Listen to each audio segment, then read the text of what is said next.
Alrighty, so thank you very much. So like she said, my name is Derek Julian. I am an epidemiologist with the State Health Department here in Lincoln. And today I'm going to be starting off this session by talking about our school immunization data, specifically for the past school year, and then show some historical data as well before handing it off to Dr. Sato to continue this session. So with that, we can jump right in. So next slide, please. All right, so every year our immunization program at the state will send out this school immunization survey via REDCap in the fall. So this past year that went out in the fall of 2022. Now this survey collects immunization data for 3 class groups. The first one is what we call our school entry group. Now this represents either the kindergarten class or the 1st grade class, depending on the school. We also collect data on the 7th grade class. And then finally, for all out-of-state transfers within the school, and that includes all grades. Now for each of these 3 class groupings, we collect data on the number of students in each class to get some good denominator data. And then we ask about 6 different vaccines. We ask about DTaP and polio just for the school entry group. We ask about Tdap, how many students have received their Tdap dose in just the 7th grade group. And then for all 3 groups, we collect data on hepatitis B, MMR, and varicella vaccines. And the reason why we ask these specific vaccines is because these are the vaccines that are outlined and required per our rules and regs, specifically in Title 173, Chapter 3 that Robin talked about earlier this morning.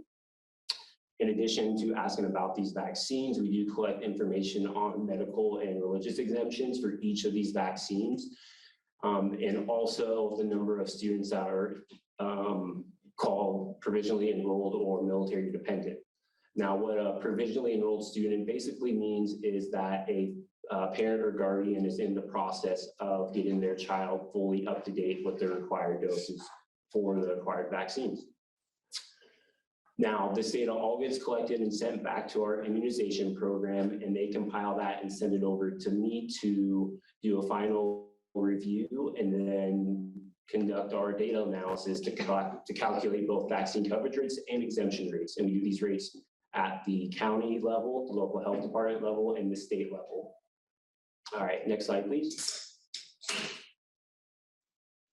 So before we jump into the data, I just wanted to show you a map of all the submissions that we got for this past year's survey, which totaled 473 across the state.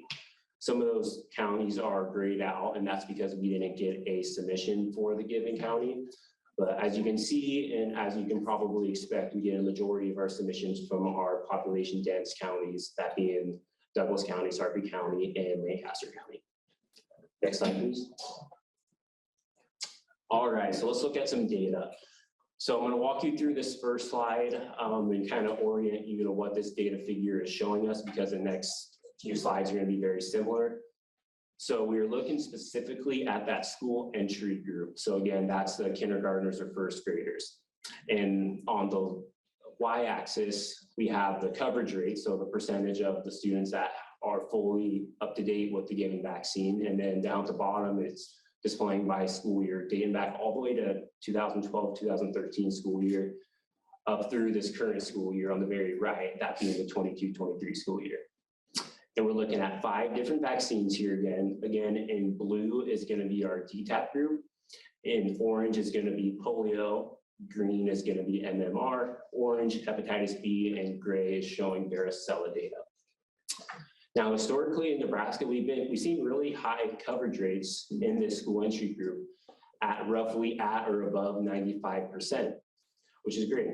And generally, we like to see these rates be at that at least 95% threshold, because that's the generally accepted herd immunity threshold for highly infectious diseases. And most years we have been at or exceeded that level, which is great. Now I want to shift your attention to the right side of this graph, specifically the 21-22 data and the 22-23 data. And as you can see, we actually observed a little bit of a decrease this year for all 5 of these vaccines. which was interesting because that's the first time we've really seen a decrease since the COVID-19 pandemic began. So I'll pause that thought and dive a little bit deeper later in the presentation on maybe why this is happening. But for now, if we go to the next slide, please. All right. So same kind of data shown here, except we're swapping out with the 7th grade group. And in blue is showing the Tdap vaccine, and then the green, yellow, and gray are the same vaccines as the last slide. Again, historically, we've seen relatively high rates with these 4 vaccines. One thing you may have noticed in the gray bars, the varicella data, it started pretty low in 2012 and 13, 14 school years before it really caught on.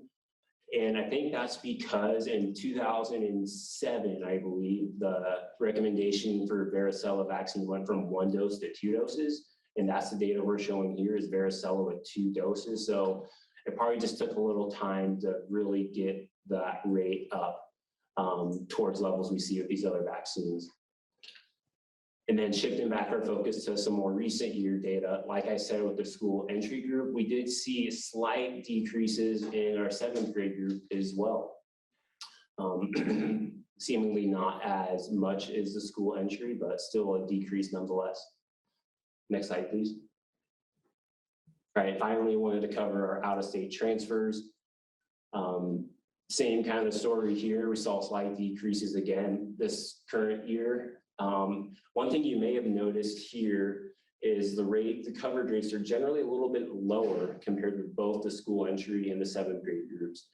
A couple of reasons why this could be. One, some families who may be traveling from out of state may have difficulties in tracking down documentation of the vaccines their child has and getting those turned into the school. In addition, our rules and regs may require different vaccines for a student to be enrolled in school versus another state. So they may, that adjustment for them to understand what our rules and regs require and then go find a health provider in Nebraska to get those doses. That can just create more logistical challenges. And here in a little bit, I'll show some data that I think supports those 2 ideas. But next slide, please. All right, we're going to look at some exemption rate data. Again, we're dating back from 2012, 2013 school year, going all the way through to this past year. In orange, which is that top line, is showing the religious exemption rate, and then blue, which is the bottom line, is showing our medical exemption rate. Now, for our medical exemption rates, it's been relatively flat ever since we started collecting this data, about 0.5%. And for the most part, the same was true for religious exemptions, but as you can see in that 21-22 year, we saw a pretty sharp bump in religious exemptions, really the first time since we've been collecting this data, which is very curious. So going into this year, we were wondering if we'd see that trend continue, would it drop, or what would happen? And as you can see, it dropped a little bit, but it's still higher than any year prior to 2020-21, which is interesting. Next slide, please. And we observed that same phenomena with our 7th grade group with religious exemptions as well. Again, medical exemptions have been fairly steady, but in 21-22 for religious exemptions, we saw that rate shoot up again. Next slide, please. And then, of course, the same thing with religious exemptions we saw in the out-of-state transfers group. Now, when we first saw these rises in all 3 of these groups, we were asking ourselves, obviously, okay, why do we think this is happening? One thought we had was, obviously, we're in the 21-22 school year, we're in the midst of the COVID-19 pandemic. Vaccines were being rolled out at this time, and that raised a lot of vaccine hesitancy concerns in some communities. Parents not wanting to go forward with getting themselves or their child vaccinated. So one thought is maybe some families were seeking religious exemptions for COVID-19, or maybe this is having some sort of a spillover into these routine vaccinations. We don't have any data or papers to cite to support that, but that's one thought we had, and just wanted to share some of our thinking behind why maybe we saw that increase. But we'll continue to follow that trend moving forward and curious to see how that unfolds. So next slide, please. So what we're looking at here is we're mapping all three of our class groups showing the provisionally enrolled rates. And green is going to be our school entry group, purple our 7th grade group, and gold is our out-of-state transfers. Now, the gold line, which is that top line, is very much higher than the school entry and 7th grade groups, which I think is expected because of some of those logistical challenges I mentioned earlier. It just takes time for them to get that documentation. So naturally, their provisionally enrolled numbers for out-of-state transfers is going to be higher too. All right, we can go on to the next slide. All right, so I wanted to share this really cool resource that's available on CDC's webpage. It's called School VaxView. Now, what this is an interactive dashboard displaying this data I just went over for Nebraska, in addition to the country as a whole. You can look at coverage rates for various vaccines as a nation, and you can also select different states to compare, see how we stack up to other states. So what I did here, I selected the data table view and wanted to look at our rates compared to the national rates for DTaP, MMR, polio, and varicella. I selected those 4. And this is for the 2020-21 school year data, I should know. That's the most recent data they have. It's generally a little bit of a delay for them getting this updated. Also, this is specifically for the kindergarten class. That's the data they show with this dashboard. And as some of you may have noticed in this table, we're actually about 1.5% to 2% higher with these coverage rates compared to the national average, which is really great to see. Next slide. And this is just going to be another view showing it as a map specifically for MMR vaccine coverage.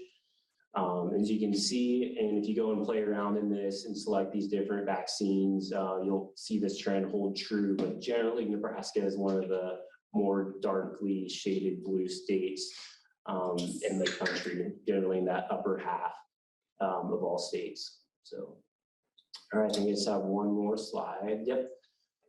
So I wanted to summarize some of the key takeaways that we got from this past year's survey as good take-home messages. So as I stated earlier, we did observe slight decreases in these coverage rates among each of our 3 class cohorts. Now I included here a range of percentage of decrease from last year to get an idea of the degree of the decrease. So specifically for our school entry group, we saw roughly a 0.5% to 1% decrease for each vaccine asked specifically in the school entry group. With the 7th grade group, that difference ranged from 0.1% to about 1%, and then the highest difference was observed in our out-of-state transfers, that being about 1% to 2.5%. Secondly, after we saw the rise in religious exemptions in 21-22 school year, we did observe a slight decrease in 22-23 school year. Again, these rates are still higher this past year than previous school years prior to 21 and 22. Now, with all this being said, even with seeing this decrease, our coverage rates for these vaccines asked in the survey are still relatively high. For the school entry group, 4 of the 5 vaccines were at or above 95%. And that one that was under 95%, specifically varicella, it was at 94.7%, so just under that 95% mark. Again, with our 7th grade group, 3 of the 4 of the vaccines were above 95%. And that one that was just under, which was Tdap, was 94.5%. So just, again, we're really close, we're right there. They're still very high, and that's something I think we should all be proud of. And a lot of you on this call did a really large part in making sure we have these rates so high. So we want to just thank you for that. And with that, I think I can pause and turn it over to Dr. Sato. So hi, how are you? You seem to have given me plenty of time. So I'm Alice Sato. I am the hospital epidemiologist for Children's in Omaha and an assistant professor of pediatric infectious disease at UNMC. So these were the particular vaccines I was asked to make some comments on. If at the end or later you have questions about other vaccines, I am totally vaccine girl, so I am happy to talk about any vaccine at any time. And then a little bit about how to address people not being super excited about vaccination. I put with individuals in italics because that's a little bit more for pediatricians, family medicine doctors, people's private providers to have that one-on-one conversation a little bit more. So I'm going to really focus this more on sort of policy level, group level, community level. Why do we talk about this at all? And I'm going to try and just go forward one. Okay, so we all want kids to be healthy, right? In a talk I gave yesterday with the American Academy of Pediatrics talking about school health, we talked a little bit more about the whole child, I'm going to get it wrong. The abbreviation is WISC, but it's whole school, child, whole school, whole community lens of looking at the interaction between the child being at the center of things, but a child is embedded in a school, in a family, and that school is in a community, and we want everybody to be healthy because one of our goals is to keep children in schools because schools are actually good for kids, right? We want them to learn, we want them to develop, we want them to interact with other people and learn skills that will help them and let them achieve their best potential. And the best way for children to be able to reach their full potential is to be as healthy as they can be and to be present for learning, to be present for those experiences that will help them. And so we know from many, many, many studies, right? And this says, 25 years of research and counting. But school is a great place for kids to be, but they need to be healthy enough to attend and to be able to really pay attention. And there are lots of things that go into that. So school lunch is important because nutrition is important for children to be able to be healthy and to prevent infections, right? And so your school lunch programs, reduced or free breakfast and lunch for children, thinking about how to keep them fed over the summer and over other breaks or, when we all have to go home because COVID, is really important for keeping kids healthy, right? And so vaccination is is really in that same category of how do we keep people from being sick so that they can be involved and they can be there. So the more vaccinated a community is, if you talk about on community level, right, Derek had referred to this, right, what we're looking for some diseases, it's not actually relevant for all diseases, but in a lot of diseases, how immune your community is protects people who may not be able to be vaccinated because of age, because their immune system, they're on chemotherapy, whatever. Not everybody can be vaccinated. They have anaphylaxis to an ingredient of that particular vaccine. So what we care about in that situation is, can we protect other people by just keeping the disease out of our community, right? That doesn't work for tetanus because that's in the soil and everybody else on the planet could be immune to it and you can still get tetanus. We'll get to that. But, for many, many diseases, that's really important. So we need to have some concept of how well protected our community is so that we know. Okay, so this is that concept. And that's why he mentioned 95% as a goal for a lot of these diseases. Because for things that are very contagious, that spread through air, that spread through contact, that spread through person to person, right? Having that, if you've seen the internet meme that's got the book of matches and then there's one match that's down here, right? And it stops that from jumping to the next group of matches. So the idea is that, if not everybody's susceptible, then maybe it's less likely to spread in your classroom and therefore it's less likely to go home with everybody and it's less likely to spread in their schools, churches, sports teams, whatever. And it benefits us because if every child that can be vaccinated is vaccinated, it means we're more likely overall to be healthy. Okay, but what is your community? This is a question I have for you. So we talk about these days, right? Everybody's a plane ride away from Ebola, right? We're a plane ride away from, Lassa virus and other things that I think are interesting that you probably don't know too much about because, fortunately, we don't deal with that all the time. But really, we're very connected these days, right? And so stuff can spread before we even know it's spreading. So you have to think about that on a, are we equitably distributing vaccines everywhere? Because really we're all interconnected. It's like they say every man is an island, but it's all part of the same planet, so we're still connected. Okay.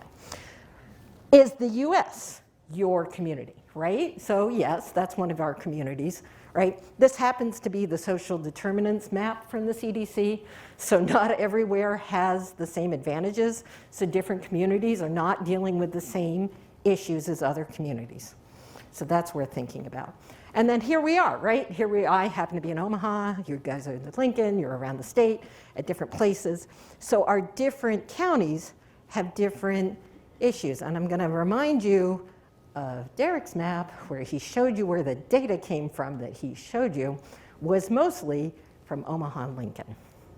So I wanna think about that too. Okay, so if we say, you know what, our vaccination rate is great, fabulous, love it, okay? Because we know 95% is good. But what if one of your schools is what makes it 95%? Because it's only 50%.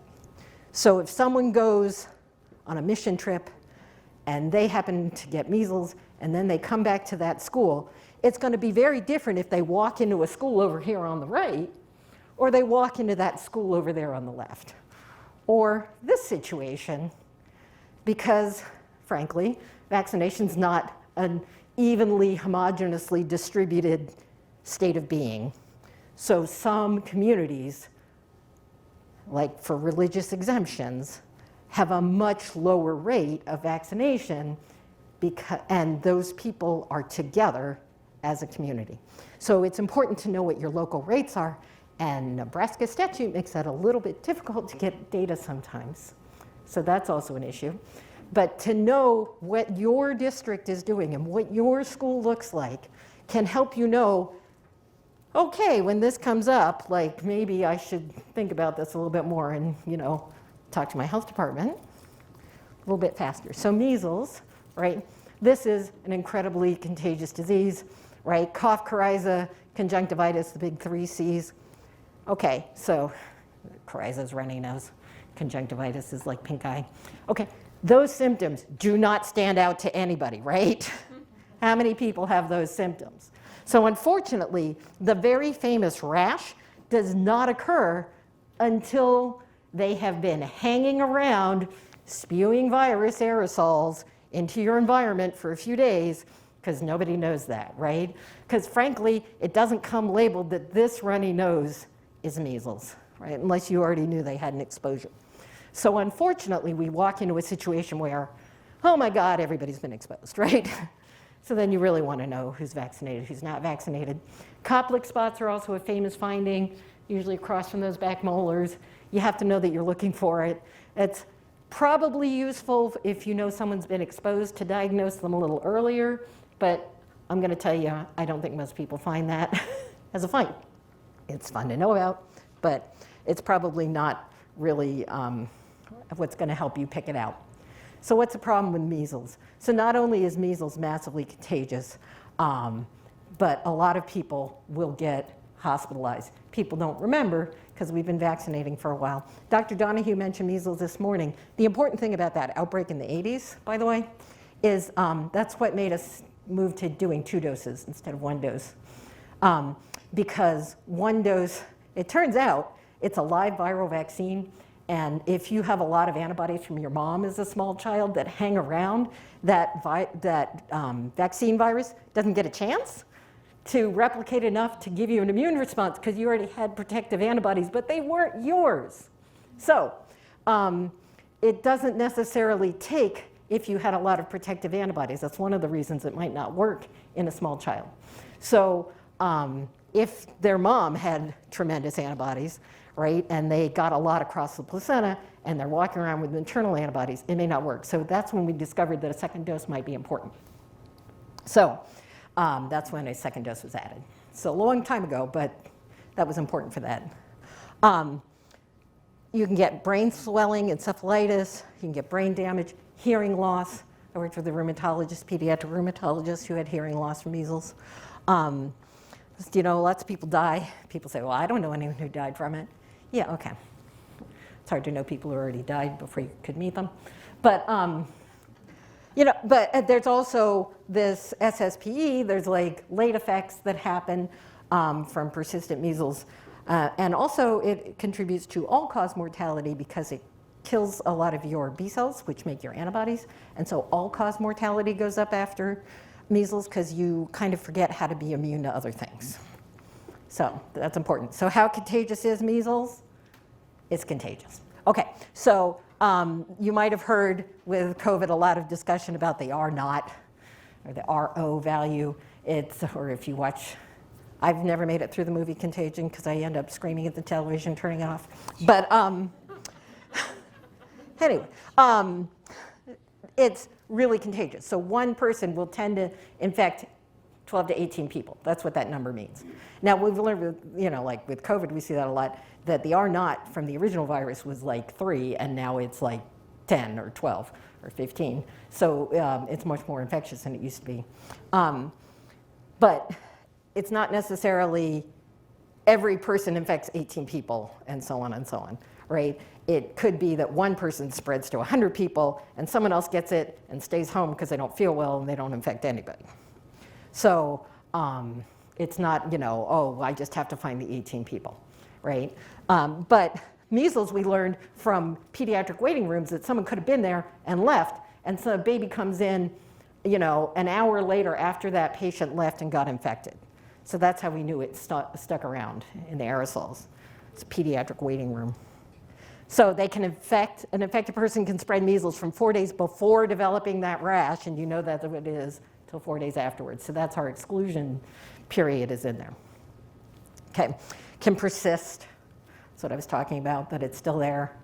And 9 out of 10 people who aren't already immune get infected. So it's a big deal. Just a little random note, if you got measles vaccine, I don't know about you, but my measles vaccine card said measles 1968, right? Didn't say what kind. Briefly, there was a killed vaccine that didn't work very well, and I had no idea if I had one or not, so when I found out this fact as a nerd in the 80s, I went and got an MMR. Yeah. That's what I was going to ask is, if we have had our MMR back Yes. in the 60s. So it was an MMR back in the 60s. So yes, so it used to be single vaccines. If you go and look and see if you were vaccinated in that period, then it might be worth talking to your doctor. It's just a very few number of years that some people had it killed and some people didn't. Well, I remember when I was maybe in first grade, so it would have been in the early 70s, that they had this mass Yeah. immunization with the big gun, and they just kind of lined everybody up. Yes. But I'm wondering if that wasn't that. So if you got vaccinated in the 70s in the US, it was probably good. So But it's just a very small window. And it's good for until we die. Yes, yeah, as long as it takes. Yeah, that we have to get back. Correct, because there are different types of vaccines. Yes. Is that consistent across different nations? Like I'm seeing a lot of French vaccines coming in right now. So in general, it's like the Jerry Lynn vaccine, but they should have, the measles vaccine is going to be a live vaccine for people who are coming in. But, like their physician or their immunization, this was a question about international vaccines, should be the same. But yeah, sometimes we do have to track down exactly what people got depending on the vaccine, because it's different. Okay, mumps. So mumps is not just an old thing. But I stole this from Dr. Simonson because I thought this was adorable, right? But this is like our classic, in our mind, what is mumps? So I just like to point out that he mentioned very briefly that there was a wedding-associated outbreak. You will notice that Dr. Donahue's the first author, and maybe Derek Julian's in here. So some people you might recognize who actually did this investigation. A bunch of people went to a wedding and infected each other, right? And so, it's not just parotitis, which is that classic mumps. Before puberty, actually CNS or brain infection problems are very common. So not just that, and you can get a swollen parotid gland from other viruses like flu, so it doesn't mean that you have mumps. So don't overly panic, but do call your health department if someone comes in with a puffy cheek like that. It can also be bacterial. But the important part is that it can affect the reproductive organs. It's more likely testes than ovaries, but it can cause infertility. Orchiditis is just the fancy word for inflamed testicles. But obviously it's bad to have inflammation there, and it hurts a lot. People don't like it. And this is my favorite public health poster of all time, because it got the message across. So communication is really important in an outbreak. I adore this poster. It's Canadian. Okay. It is my favorite. Okay. But you get a really good vaccine response rate. Not quite as good a vaccine response rate as with measles, but you get a good vaccine response rate. Okay, polio, right? Again, we tend to think of polio back in the 1950s. My personal grade school, Franklin Sherman Elementary, McLean, Virginia, it's not a security answer for me, so it's okay, was where they did the first injectable vaccine trial, and the most unhappy looking boy was the first one to get it. He was not thrilled. So I have a slight personal connection, but you know, this just happened, right? Like the beginning of the school year, we talked about this. So polio, we have two different vaccines. There's an oral vaccine, which we don't use in this country anymore because it's more associated with the vaccine-associated polio disease. IPV is the one we give, the injectable polio vaccine, that prevents disease. It does not prevent replication in the gut because it's preventing neuroinvasive disease where it gets from the gut to your spinal cord and causes polio that we think of, okay? So when you see one case of paralytic polio, which is what happened in New York, right? There was that guy who wasn't vaccinated. He was from a not vaccinated community. He went abroad and he got polio, paralytic polio. But you will see that that is just one of many, many infections of uninfected people. So one's paralyzed, you can get 8 with viral meningitis in the same setting, and a lot of asymptomatic who can still poop it out into your, so this is actually where a lot of our wastewater testing usually originally started, was polio surveillance, because it's an enterovirus, so we can find it in wastewater. Not everything you can find in wastewater, so you can only monitor in wastewater what you can find in, you know, enough quantity in wastewater to monitor it. That makes sense? Okay. So again, this is what happened. Rockland County in New York has a lot of people who are not excited about getting vaccinated. So their vaccination rate was significantly lower than the rest of the state, and also not a great rate across the state of New York. Okay, so that matters. So this is a slide I actually stole from Dr. Donahue about looking at how wastewater works. So you do, you go out and you literally take wastewater and you test it. So it doesn't actually catch everybody because some people have septic tanks or outhouses, so it doesn't catch everybody, but most people use a sewage system that you can monitor, and the CDC has a whole website and you can go and look, or the report. So we monitor for COVID, and that's publicly available. They monitor for polio and some other things that's not necessarily shared. And this is what the New York map looked like when they went and looked, so it was variable by region. That's really the point. Right, so when you can look at the rates, you can look at the relative change up and down, that sort of thing. Okay, pertussis or whooping cough, right? It's a bad cough. Do I care? Yeah, I care. Okay, so the initial symptoms, not specific, very contagious, coughing like crazy, catch a cough. Well, okay. Right, but also the vaccine has immunity that wanes, unfortunately. We went from the cellular version to the acellular, that's that little a in the vaccine name, which has fewer side effects, but also fewer effects maybe. Doesn't work quite as well as the old vaccine from a protection standpoint. And then we always worry about vaccine escape because it can potentially evolve away from the vaccine we're currently using. The second stage is more recognizable. You get that cough, cough, cough, cough. So it's named whooping cough because it's cough, cough, cough, cough, cough, cough, cough, cough, cough, cough, cough, cough, cough. I'm inhaling, cough, cough, cough, cough. I inhale. And there's like nothing. You just watch these children and they're turning bluer.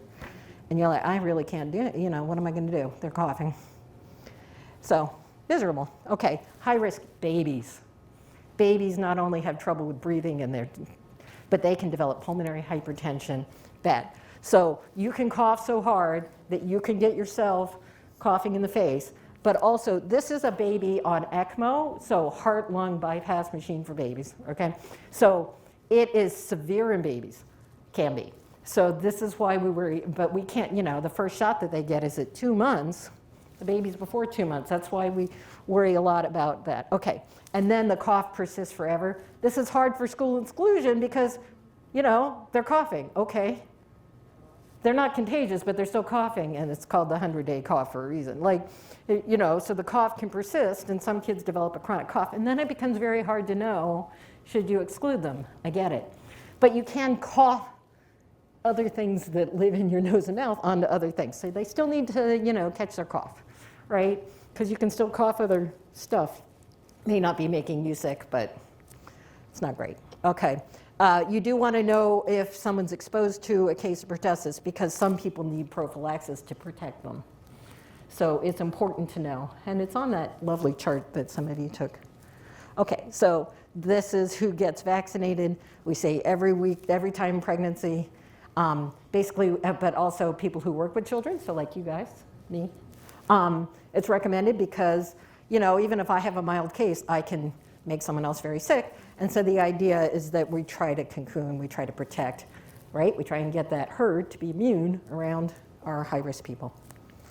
Okay, so spoiler alert, vaccines prevent vaccine-preventable diseases. All right, we're talking about VPDs. Guess what prevents them? Vaccines. Okay, but the problem is you have to get them into people. So I made this slide, and I've been obsessed with this. It was in a CDC table with tons of numbers. I don't know if you've ever seen some of their reports, but it's just numbers, numbers, numbers, numbers. So they had confidence intervals. I didn't put the confidence intervals because I'm not that smart at Excel. But the other reason I'm pointing out that most of our data came from Omaha and Lincoln is because if you are poor, so this is by income.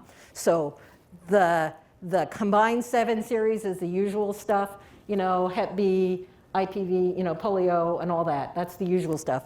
And then flu is your annual.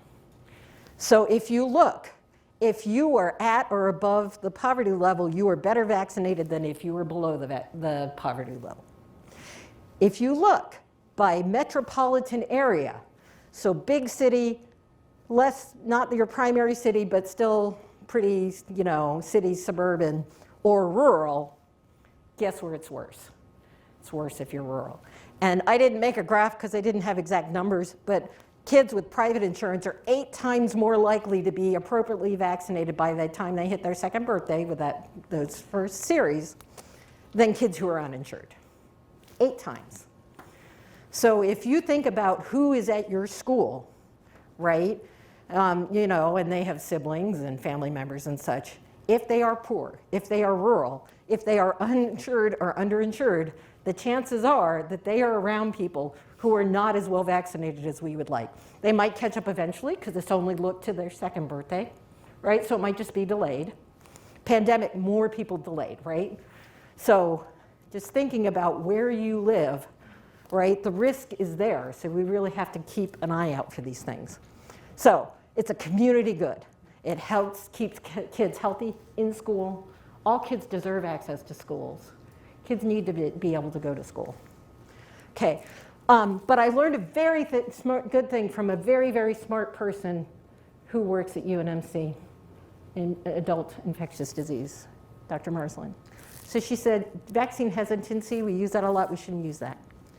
She likes to say people deliberating vaccines, because not everybody is just 100% set up against vaccines. They may not be aware that they are due for a vaccine, right? We talked about that, you know, it was mentioned earlier. Not everybody knows that, you know, well, I'm not 65, but I actually have asthma, so I was supposed to get pneumococcal vaccine, right? I don't know necessarily all the things that I actually should have to be up to date, right? And they just changed the COVID vaccine again last week, right? So like, it's hard to know, people may not know, so they may not be avoiding something, but they honestly may not know they should have gotten another dose, right? Or they have real reasons, historical reasons and such, to not trust the medical system, so they might not be sure until they talk to someone they trust. Or they might have read something or heard something from someone they do trust that makes them unsure, and they want to be able to talk to their trusted provider and ask them, right? So they may not be dead set against it. Some people are, but like not everybody, right?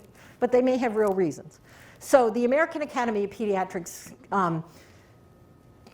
so they have worked with this Frameworks Institute, and they just published in March, so this is brand new, sort of guidance on how to talk about vaccines in a policy thing. And one of the things that I was talking about is community good and trying to get everyone to be able to, kids particularly, to be able to reach their full potential.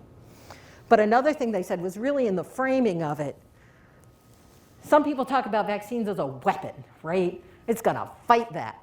And so the problem with this framing is there are a couple problems. One is that it has to be 100% effective or who cares, right? People are like, well, I got the flu vaccine, I got the COVID vaccine, but then I got infected. So therefore it's useless. But it's not useless.